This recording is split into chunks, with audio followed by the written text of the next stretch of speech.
What is going on, ladies and gentlemen? I am BDLM, coming with my buddy J4Y, as well as Striker OD. And it's a pleasure to be joined by streamer, LAN personality, Shaneomad. How you doing, man? Good. Great. You guys got up mad early for this. I'm really sorry, because he's asked me to do it like 3 weeks ago or something like that, and I was kind of busy, and we eventually got to do it, so I'm happy. Yeah, I'm glad we could squeeze it in before the international approaches here. Yeah, I'm leaving on Wednesday, actually. It's like pretty close. Wow. Yeah. So you have a lot you have to do before the actual event. I mean, obviously you guys have to set up or get yourself situated, but I don't know. Like, I'm pretty sure I just arrived there and they'll tell me what to do. Like, I don't know. Nice. Perfect. Nice. You just have to show up and look pretty on camera, right? Well, I'd say at TI there'll be a lot of, like, you do this on this day, you know what I mean? Like, a lot of structure to it, but at the moment I'm just kind of winging it, like. Cool. Well, that was actually one of the questions I had for you was, like, has Valve let you know what role you'll be performing during the tournament, or, like, what exactly you'll be doing? And, or, at least, can you share with us any of that? It's something kind of different to what they've done before. I think it's a really cool idea, but I don't know. It's definitely new. I don't know what I can say or what's set in stone yet, so. Okay. Fair enough. It will be really cool, though. What was the first thing you did when you found out that you'd be casting TI4? So basically, I found out at like 4 o'clock in the morning. But I don't know if and I was just vibrating around the house for like 2 days. I didn't actually sleep. And yeah, it was pretty ridiculous. I was like, That's no, awesome. I didn't expect to go at all. Do you know what I mean? Like, I was like, I only started this a few weeks ago. Like, whoa, like, and I was like, holy crap.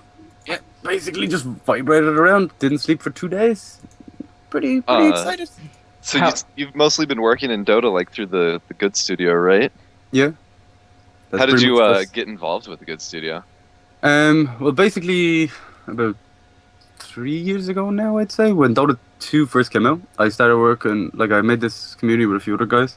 Well, I joined it a bit later, but basically what we did was we organized, like, new players just to play with each other and have fun, and no one screams at each other, because a lot of new players, when they came into Dota originally, because it was a lot smaller back then, they'd get thrown into games where maybe they were out of their skill level, or it wasn't that fun, and people would just scream at them.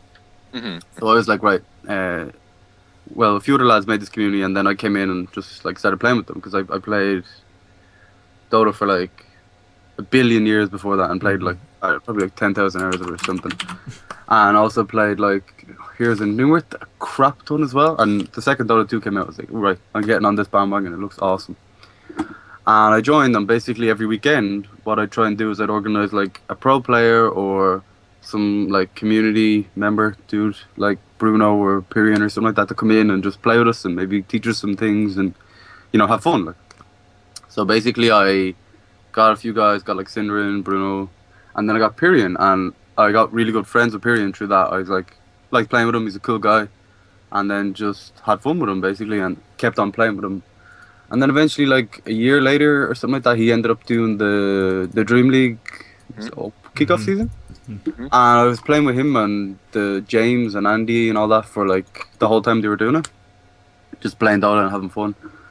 And eventually, I think it was like the day before Dream League season 1, James messaged me on Skype and it's like, Shane, do you want to come to Sweden and cast the fucking Dream League? And I'm like, are you sure you want me? Like, I'm sure you can find other people that'll be a lot better at this. Let me check my schedule. James. Yeah. But at the time I wasn't actually doing that, so it was like perfect. And but holy crap, I was nervous. I was like, really? Like, it's going to be pretty scary.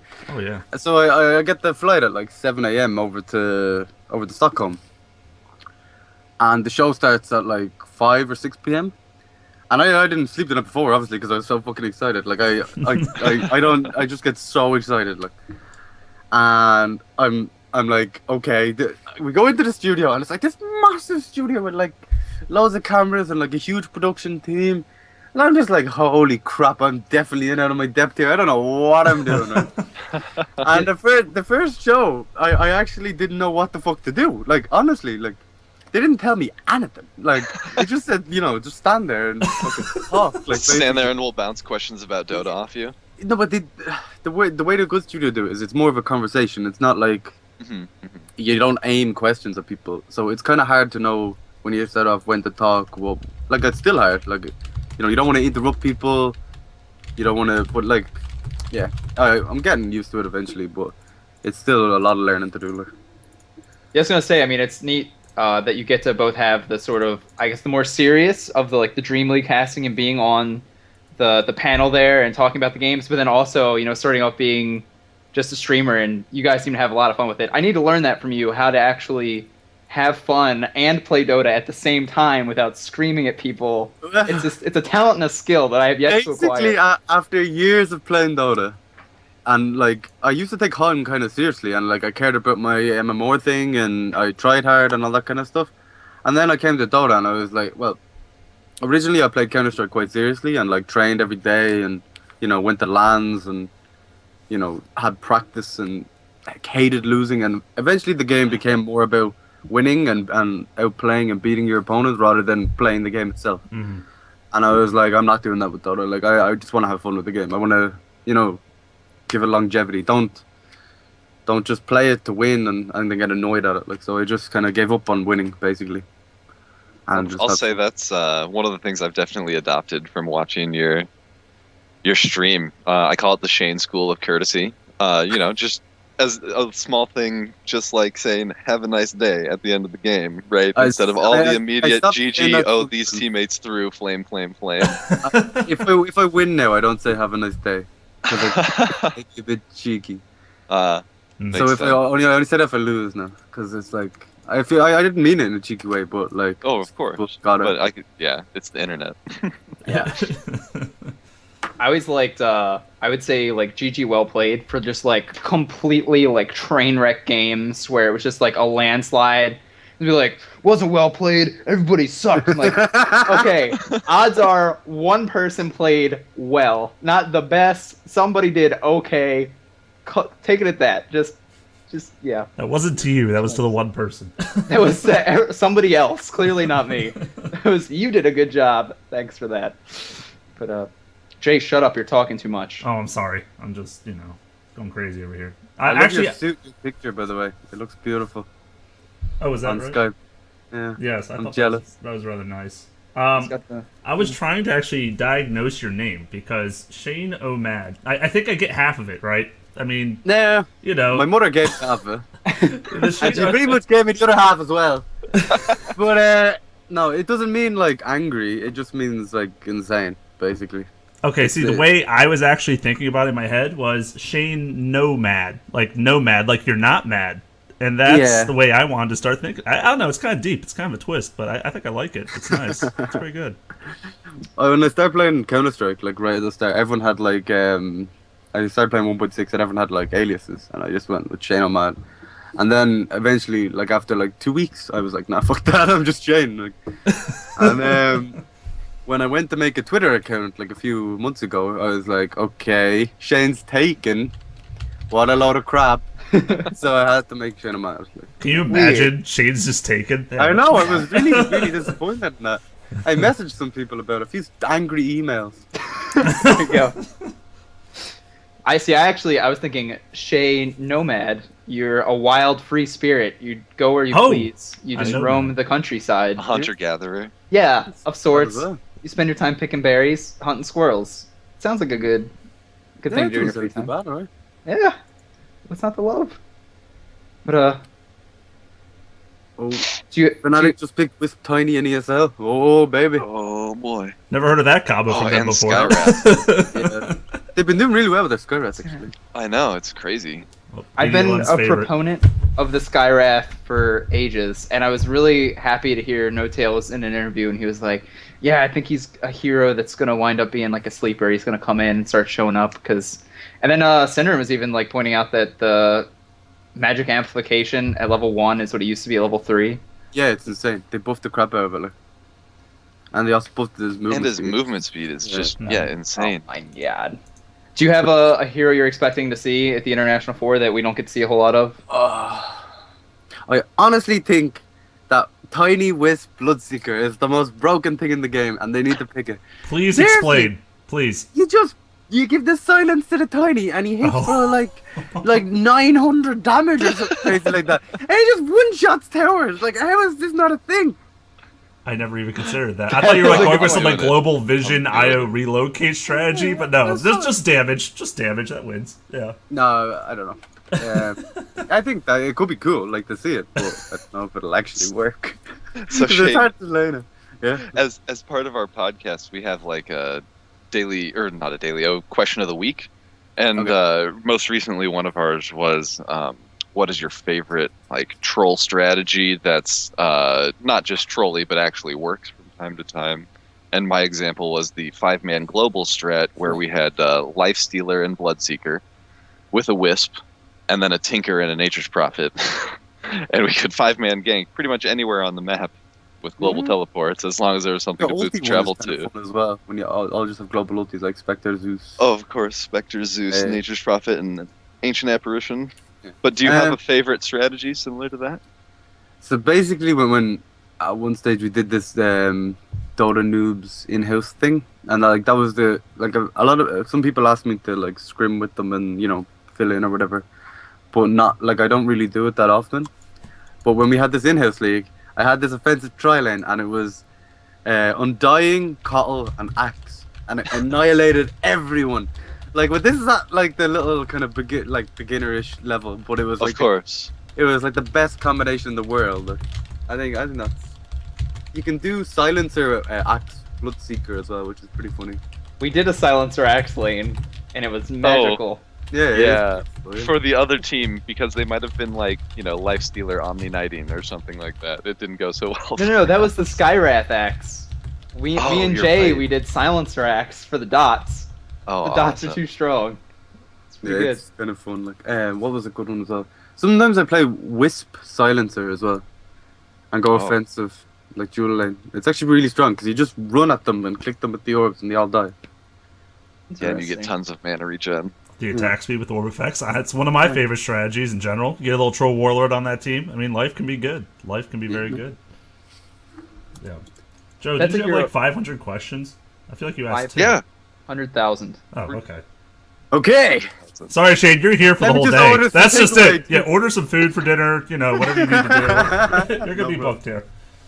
So since you did a lot of work with this Dota noobs thing and everything, if you had like one tip for players who are just in generally trying to, maybe let's say people who are starting out, if you had one tip for like improving when you first started playing Dota. I think when you first start playing Dota, the most important thing is to make friends that you like playing with, because you'll just get better at Dota generally just by playing. Like eventually you'll hit like a wall where you'll have to maybe, look at replays or just watch more pro games and just try and mimic them and that kind of stuff. Mm-hmm. But honestly, I think the most important thing with Dota is finding people you like playing with and continue to play with them, because like solo queue is desperate. Like, it is literally the worst place I've ever been in my life. Like, I've done my 10 games to get your MMO or whatever, and then I'll never play it again. See, you're a step ahead of me, because I think I've played 3 of those, and just like, this is just... I'm at 0, the big 0 for solo. Not a single ranked solo game in my life. I don't blame you guys. Like, it's terrible. Like, I played a game to play with friends, yeah, and I agree with you. I think that is the best part of the game, is if you can find people around your skill level and just people that enjoy the game. Don't surround yourself with people who rage easily or... Oh god, I'm starting to think of a couple of my friends already, but you know what I mean. Just keep it simple. I think that's a great idea, honestly. I think Jay was starting to reach in the memory bank for that one. It's like, don't play with people that rage. I need to get rid of this person. And I was starting to go through my friends list and unfriend a couple of people. Yeah, it's all good. So I know you love playing mid, and the wizard, of course, Invoker is got to be your favorite character, right? Yeah, probably. Yeah. So I think I've played him like 500 times or something. If tomorrow Ice Frog removed Invoker from the game, what would become your most played mid hero? Oh, don't even do that to me, Jesus! He's already nerfed my babies. Don't let him do more. Most fun. I don't know. Like, I like fun here. Like, Magnus is actually really fun. I like heroes that can they have mobility and can kind of change team fights and that kind of stuff. So Magnus is kind of fun. I like Venomid for some reason. Oh, yes, I'm not alone. Yeah, no, honestly, I always, like, it pretty much always wins. I don't know, like, you just land the Gale and you kill them. I was gonna say, you usually do the max scale too when you play mid, right? Yeah. I don't know, yeah, I've seen Alliance played and they played against like a kind of pushy lineup. And S4 played Venom mid and he like maxed the wards so he didn't lose their tier 1 tower. Which is cool and all. But in the potato bracket where it really matters, you land the Gale and the ulti and you just kill everyone. Like honestly, if there's any, like if they're not a strength character against you in mid, at level 6, they're dead. Like it's the same as like Lion or that kind of stuff. And his Gale is like such a short cooldown, you can actually just nuke the waves with it and stuff as well. And it's good. Yeah, I'm a fan of the wards. I've always liked the ward build, but yeah, the Gale and the Poison Sting awfully strong. That's like you can't lose. I feel like if you are a Venomancer mid, you have wards. There's no way that they get you. It's almost like a Magnus. You might not win, but you're definitely not gonna lose. So just take what you can get. You have this like wall of comfort with your ward. It's like, come on up here. All your little buddies. Yeah, it's good. I just got the Venomancer skin, and I actually haven't played any games with it yet. I need to get it out though with the new wards. Wards. I've seen basically what I did it for like 20 minutes the other day, probably a bit less. But I went into the box and I kept on moving the model left to right, so his tentacles would just jiggle. Yeah, and I was just like looking at this for like 10 minutes and just laughing. No, it is a really cool skin actually. Have you been voting on the model update? Yeah, we need your input on this. We needed this. Down to the Elite 8 now, and obviously, I think isn't your guy one of them? Am I that out of the loop that I forgot already who the 8 people are? Alright, hold on. I just booted Dota. No, his is not. Yeah, his is not for the model update. His is for the Arcana. The Invoker Arcana. I have to assume you're voting for that one. Not really. Like I think Tiny will be actually a pretty cool Arcana thing. Because like Invoker has a crap ton of items, and so do most of the. Let's see. What are we looking at? I feel like that's how 90% of my decisions were made. I'm like, why are some of these even an option? Like Mirana. Mirana needs an Arcana, guys. Yeah, she doesn't have enough stuff right now. She's not popular enough.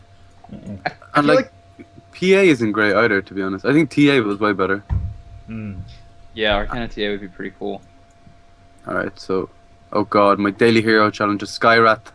Perfect. You won. The conversation. We've, led into it. It all fits. Model rework. You notice Slider didn't get in. He was put against Viper. I think that's unfair. Because both of them are pretty crappy. Yeah.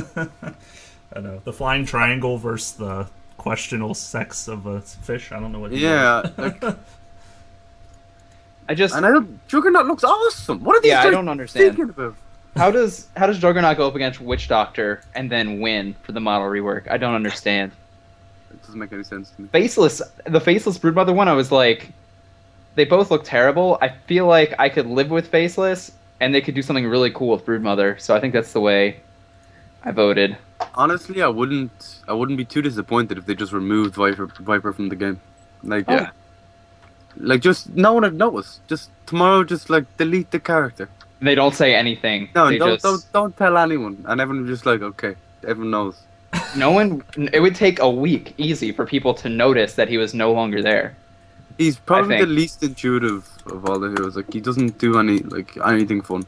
Like he just clicks one hero. Like even Skeleton King has his ulti and stuff, which is kind of cool, and you can get a blink dagger on him. I guess you could get a blink dagger on Viper, but like it's kind of like, oh, challenge. Challenge accepted. The blink bear still has to happen, Matt. Yeah, we realized when they removed the mana cost on blink dagger that you could blink Lone Druid's bear. I haven't. But he already has the recall thing. Oh yeah, but you gotta initiate. What if you have to jump a cliff though?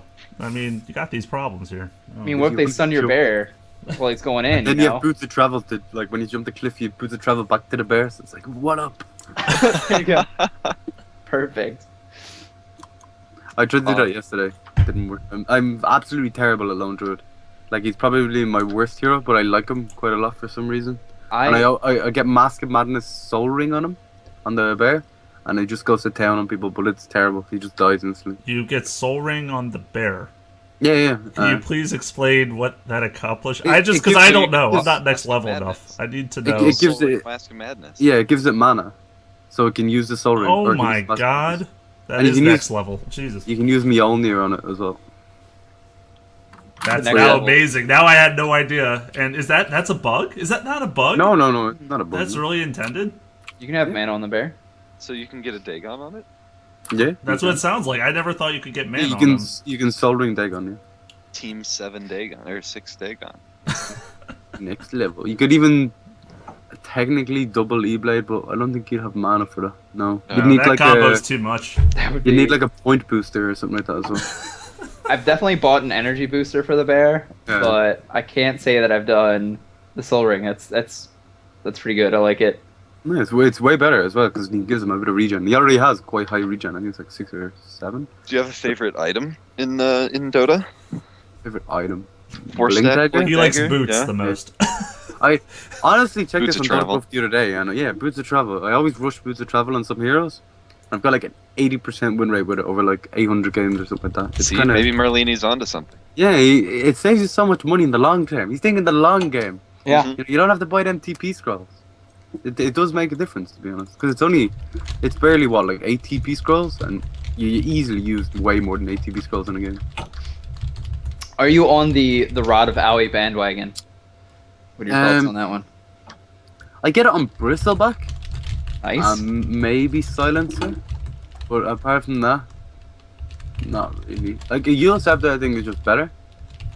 In a lot of ways, like it cancels. Like most heroes that people. Okay, so first of all, nearly every game that I commentate has at least 5 blink daggers in it, and every pub game is quite similar. Like most pub games are fairly similar to pro games.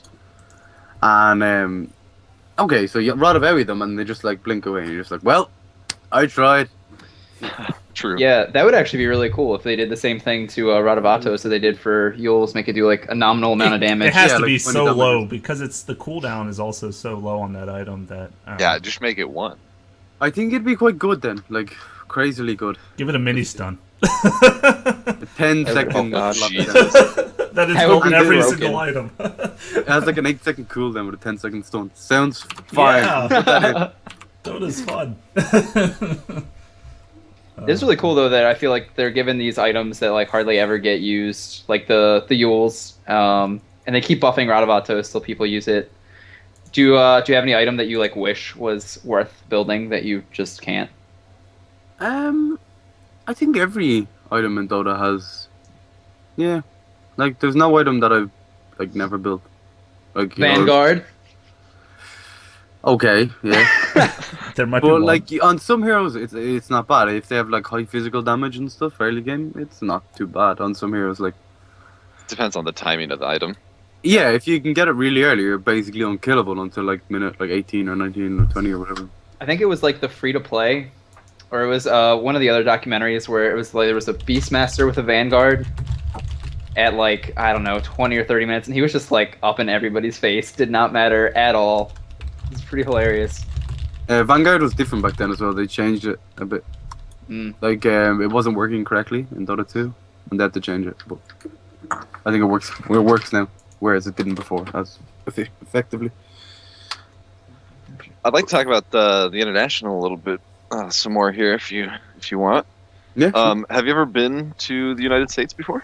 Yeah, I went to Boston, New York, and Florida a few years ago. Not Maryland? Come on. Jeez. I'm sorry, lads. Crabs here, Shane. Come on. The nation's Wait. capital's right around here. I mean, you know. Such an No, interesting I've thing. never been to I'm just kidding. either Seattle or that side of America. I guess me telling you that we have crabs is not necessarily the I don't a even know great what that sell means. off the. Yeah, it could come off, I guess, a completely different way, and you'd be like, yeah, that's. I'm why, avoiding that for the rest of my lads. life. Yeah. Probably won't come. No, Yeah. but I like America. Like it's kind of fun, especially Boston. Like if I talk there, I can get away with like a lot of things. Like people were giving me discounts in stores and stuff just because I was Irish. Like it was great. Nice. I like Go New ahead. York as well. It's fun. I have to give you something to look forward to when we went out to me and J4Y went out to International 2, and when I was telling people that I was going out to Seattle, they're like, "Oh, you're gonna love the air." I'm like, what kind of sell is that the air is great? Like, of all the things to mention about a place, the air. We go out there, don't notice anything. We come back, we fly back into DC, and as soon as the doors to the airport open, we start hacking. Like, it was awful. You don't appreciate these things until you're back in the old city. But yeah, it's kind of the same in Ireland. Like, Ireland has like ridiculous air, and Sweden as well. But if you go to like New York or whatever, it's like the difference is massive. Like, it's totally different. Just fresh air is beautiful. So how long are you gonna get to be out to Seattle? Let's see. I leave on the 3rd, and I'm back on. I leave then to come back to Ireland on the 24th. Ooh, okay, very nice. So, like, 3 weeks. Where do you stay? Do you know yet? Are they putting you up in a hotel or something? Yeah. The hotels and stuff. Very cool. They're really, really efficient, actually. Like, they're like, okay, this is what you need. This is what you need. Oh, can you message us with this, with this, with this? And then you're like, okay. No, they're really chill. Because I have to fly over a few days earlier, and they accommodate, no problem. Like, they're really cool. Very cool. When you guys were doing the qualifiers at the EU hub, was there a region that you enjoyed watching more than the others of the 4 regions? Probably Europe, because basically there was like 3 or 4 days in the middle of it where I didn't actually sleep, because my bedroom was the garage / production room. So yeah, there's like loads of computers going ham, like, and we couldn't obviously close the door at the production room because there was like wires like this thick going out into the main like sitting room or whatever, and I couldn't actually close the door. So we'd have people like nearly 24/7 in our house, like playing video games or whatever, and some people would be louder than others, which is cool. But when I can close my door, and I was like a mad. Oh my god, I was insane. Like, the name was real. yeah, it really was. And then I moved into the bathroom, and it was all good. Wow. Just sleep in the tub. No, I moved my whole bed into the bathroom, and that's a pretty big bathroom, or a small bed. I don't know which one it is, but no, the house is pretty big. Like, it's awesome. Nice. So after the qualifiers, do you have a prediction for the play-in series of the 4 second place teams?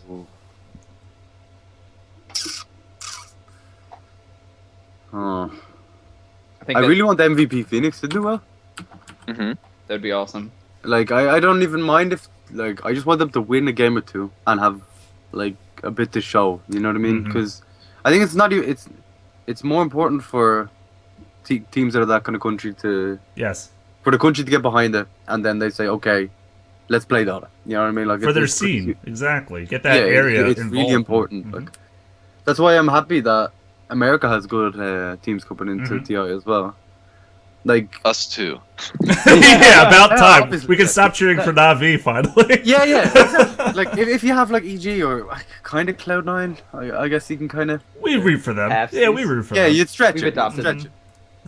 So, like, if you can get behind something, it actually makes the scene grow really, really quickly. That's why, like, Ireland doesn't really have any sort of gaming scene at all. Like, and I don't think you'll ever see an Irish team at the international. I'll put it that way.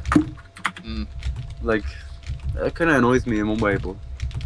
Why do you think that is? It's just not. Oh, no one gives a shit. Like, everyone plays FIFA and like COD on the Xbox or whatever, and like that's cool. Like, yeah, it's cool, but. And like, I remember when we played Counter-Strike, we tried to make an Irish team, and there'd be literally 25 Irish Counter-Strike players that would be decent, and everyone else just plays it casually. Like, we're all about casual gaming.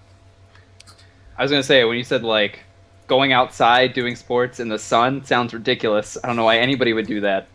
But then you said Call of Duty. I'm like, okay, back inside. It's gonna be okay. Outside's scary, man. There's people out there. I don't know, but there are a lot of them. That's the problem. Yeah. So many people.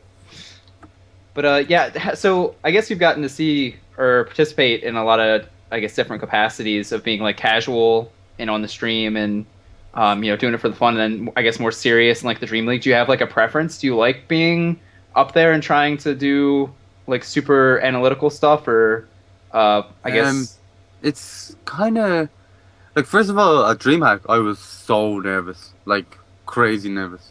Because, like, you know, I'd never done anything like this before, and there's, like, a fuck ton of people sitting on chairs looking at you. And, like, you know, in university or whatever, I wasn't too bad at giving... Wasn't great at it, but it would make me nervous. And then this is, like, you know, 20 times that. And going into it, like, it gets more and more fun the more you do it. Mm-hmm. And I don't know which I prefer doing. Probably, I think I'm better at the casual stuff because obviously I can just relax more and be myself. Whereas, like, honestly, to do this well, you need to be able to fluff up what you say. Like, sometimes I say things and just, like, they're just statements, and I don't you don't have follow-up? Yeah, I don't have follow-up or fluff. Like, basically, where Andy is, like, the best person in the world at this. Like, he can make anything sound awesome. Like, he just talks, and it just sounds good, you know what I mean? Like, he's really good at it. He speaks the language of Dota, but, yeah. Have you tried play-by-play commentating at all? No. Would you I think ever? I will try. Yeah, I'll give it a shot at some stage. I've been really busy recently, but I'm gonna try and like practice casting play-by-play. I know. I think it could be fun. I don't know if I'll be any good at it. The hype is fun, but let me tell you, you better know what terms and don't confuse Han games and like other terms and stuff because I've been there and it can be really confusing at times. Another thing I do is I call spells random things, like because I just play so much Dota that like I have nicknames for a lot of things and that kind of stuff. So I'd have to kind of get rid of all of that, maybe. Or at least keep some of it. No, you can definitely keep some of it. As long as people know what the hell you're talking about, I think that's the most important thing. But I do play a lot of Dota, so like I think I don't know, like 6,000 hours or something like that in Dota 2. Slightly more than me. It's a decent number of hours. Yeah. I just got my 2,000th win there a few days ago. Congratulations! There you go. Very nice. Yeah, I have to say I was watching some of the videos on your Twitch stream and was watching a Centaur game where you named it Man Dota. And just the shouting and the yelling during fights. I'm like, I don't care. You could cast professional games like that, and I would just be like ecstatic. That'd be great. So yeah, some heroes make me go a little bit ham. We'll put it that way. I'm just saying, you have an invitation to join Dota Theater 3000 and just shout cast just like that. It'd be amazing. Thank you. You were gonna say something, Joe? Yeah, it's gone. Don't worry. Oh, it's gone. Okay. Fleeting moment. Come on, Joe. Get it together. Jeez. Well, you've mentioned the potato bracket. Do you mind sharing what MMR this constitutes? Oh, it's everyone. Everyone's in the potato bracket. Oh, okay. The potato bracket is just the general playing Dota 2. Pretty much, yeah. Like, Wagga called himself the tomato bracket, and I had to correct him on that. I was like, nah, man, you're definitely still in the potato bracket. And it's just a term for just average Dota players, really. It's nothing. There's no skill bracket around.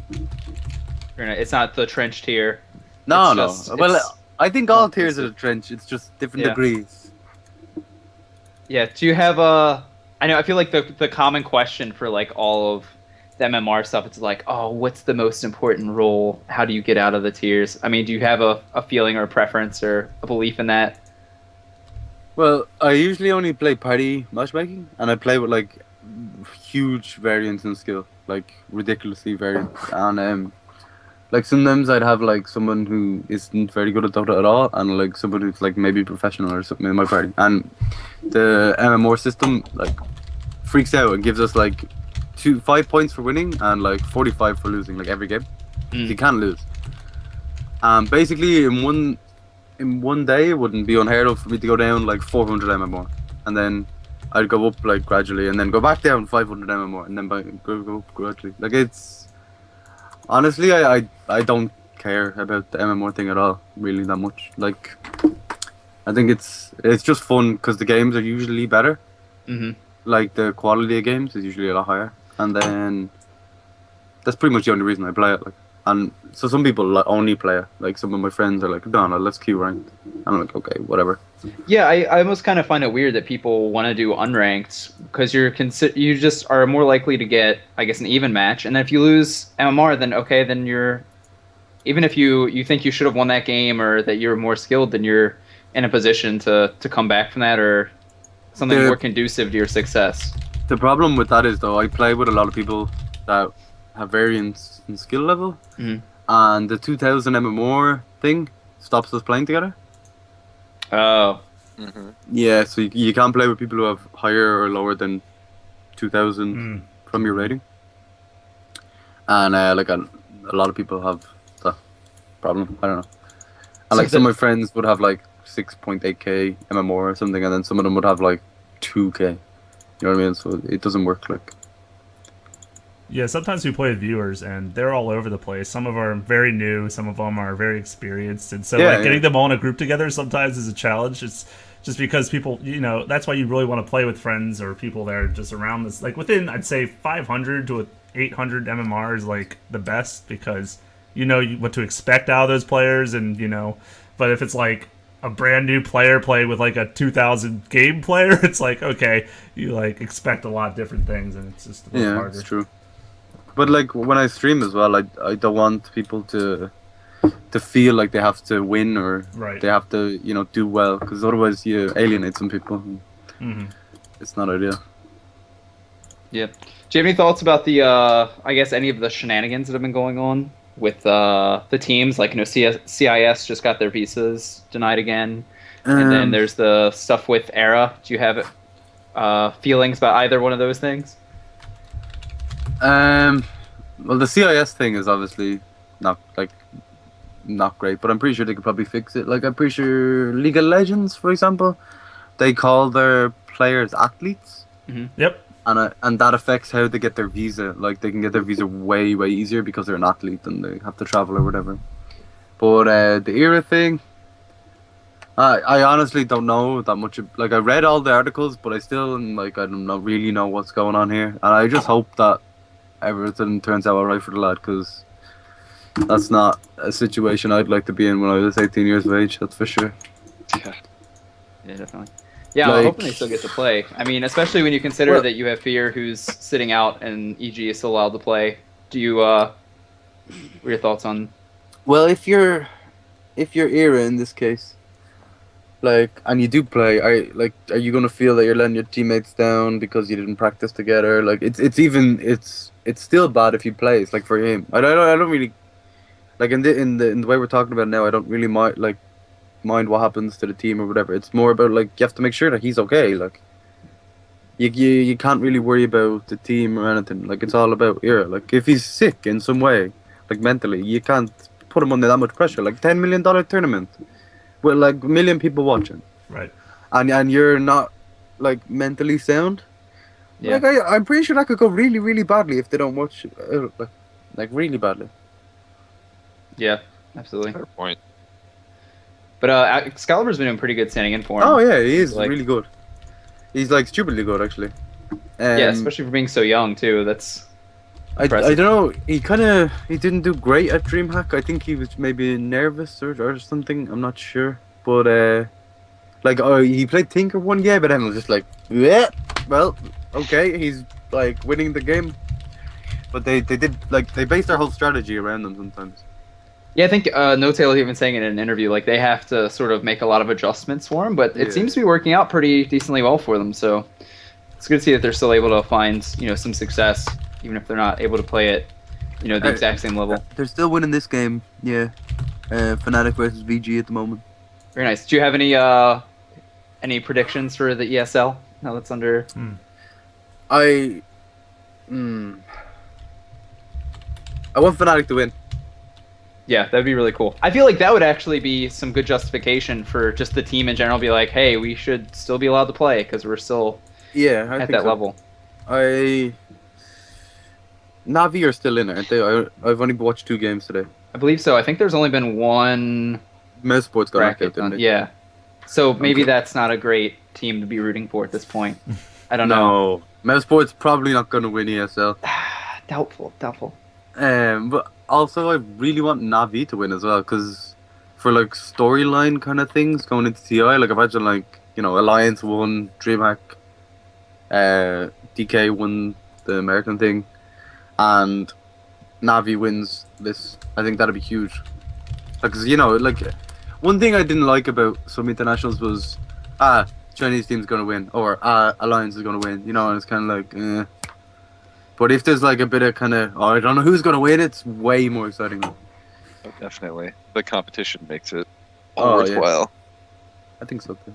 The storylines I think are great because just like I think it was the international too. Like you have the team that won last year is now the underdog, and like they're the Cinderella story. Like how does that work? I don't know. Crazy, but yeah, it's definitely going to be interesting to come see. Did you have any people that you're like looking forward to seeing again that maybe you don't interact with on the regular basis? Like any of the pro players from the teams that you really enjoy seeing at these things? I love like they're all pretty much like cool. No Tail's really fun. Pika is also a boy, and Puppy and Corridor. Like they're all really nice though, to be honest. Like Pilot Die is also really chill. Like most of them are just really nice guys. Like at the after party, the Twitch after party, it was just like me and No Tail and Trixie just going ham on the dance floor. It was quite fun. Like cool. Most of the players are really, really nice guys. And now you have Darude Sandstorm to look forward to dance to. I was gonna say you have to at least report back to us how that whole after party goes because I'm really surely you'd be able to view it on Twitch. I don't. We need the insider info. You think we want that? Bogus streamer info. Come on, they're not gonna show any of the good stuff on there. I was thinking about that. It's kind of weird. Like I don't know if they'll just have like a room or something where they have like interviews or something like that. But they surely couldn't show the whole after party. Oh no! I think it'd go badly. I'm just saying. What is this guy doing? Like, put some pants on. It's just a suggestion. You don't have to do it, Shane. I'll be there. What we can do is we get a horse costume. One of us is the front half. One of us is the back half. You sneak me in. Which half do you want to be? I don't know. I'm kind of an ass, so maybe the back half. I'm a bit of an ass as well, though. So we'll just be a two asses. Double-assed horse. We won't know which way we're going. They won't be able to stop us. Genius. Exactly. They'll be so confused. They won't even ask any questions. They'll be like, just nod. Just nod. Like. I think, so yeah, if you want to sneak me in that regard, that'd be perfect. We should also, I think, get No Tail a Sand King costume to wear while Darude is playing the song. He's actually so annoyed at everyone getting to play Meepo and he doesn't get to play Meepo. Oh, I bet. He is really disappointed. We were talking to him like in an interview and James was like, like talking about Excalibur is playing Meepo and there's someone else playing Meepo as well. Anyway, he was like, yeah, everyone gets to play it, and you're like, ah! Well, hear me out. You could see in his eyes, though, he was like, I just want to play Meepo. Next level picks, right? See, now they draft Meepo, and then he's the surprise it's actually No Tail on support Meepo, because you all thought it was going to be Excalibur. Yeah, it's kind of... There you go, Excalibur is kind of stupidly good at it, to be honest. But if he's on Tinker, right? Oh God. Sounds pretty Tinker good. Meeps? I mean... What could go wrong? Tinker Meepo, nothing. Sounds perfect to me. That would be just permanet in the march. You just walk away from your keyboard at that point. I think you just give up on life. Okay, BG just killed Wisp and Tiny. Yeah, they're mounting a comeback here. No, Fnatic. Too late. It's true. True. How do you guys have any questions left? I think we covered just about everything I wanted to ask. Do you have a favorite burger shout out? Where's your favorite burger from? I just buy mincemeat from the butchers. I don't buy the packaged burgers. Right. I just make my own. So, thank you, cows. Thank you for your sacrifice. Thank you, cows. Yeah, I remember you. We really appreciate you coming on. Do you want to plug your wares right now? Everything, Twitch, YouTube, anything, Twitter? It's just basically Shaneomad on all the things, which is kind of handy. It's good that wasn't taken also while you were setting up, I would have been really mad. Yeah, but well, thank you so much for coming, Shane. Yeah, it was fun. Yeah, hope to see you again soon. Enjoy PI then, I presume. I'll be there. Cool. I'll find you in a not creepy stalker way. Well, yeah, okay, thanks, I guess. I'll lock my doors. Alright, well, yeah, again, it was great to have you on. guys, go out there, check out Shaneomad. His streaming is awesome, hilarious. He's great to see up on those panels, so be sure to keep a lookout for him. And yeah, I guess we'll see you all next time.